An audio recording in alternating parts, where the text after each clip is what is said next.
ईद कुर्बान करीब आते ही पिपला में महंगाई ने पंजे गाड़ना शुरू कर दिए। घी 300 रुपए किलो बिकने लगा, जबकि मुर्गी के गोश्त को भी पर लग गए। मजीद जानते हैं नुमाइंदा MM5 न्यूज़ हफीजुल्लाह खान न्याजी से। जी हफीजुल्लाह, पिपला में महंगाई की वजह से किन मुश्किलात का सामना है?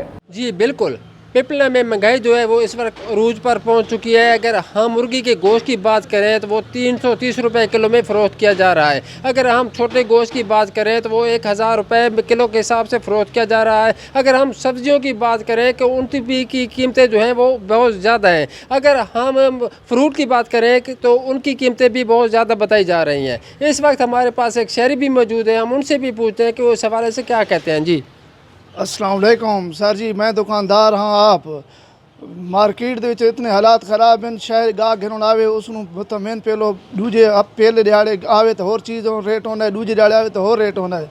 वो सारे नाल भिड़दा है। कोई महंगाई ते कंट्रोल कीता वने, गरीब आवाम दे बारे सोचा वने। दुकानदार हालात ही परेशान हैं, गाह की परेशान हैं। कोई मेहरबानी कीती वने, इस बारे सोचा वने महंगाई दे बारे। ज़िला मीं अली दे वेचे ता मुँह मंगियां कीमतां, कोई रेट कंट्रोल को नहीं। हुकूमत हो रही है, गाहक हो रहा है, कोई समझ तो काम बाहर है। इस बारे को मज़ीद काम कीता वने महंगाई दे बारे। जी बिल्कुल, जिस तरह आपने शहर की बात सुनी, इसका कहना ये है कि महंगाई को कंट्रोल किया जाए। महंगाई बहुत ज़्यादा है जिसकी वजह से यहाँ गरीब आदमी जो है वो ज़्यादा परेशान है, महंगाई कंट्रोल की जाए। जी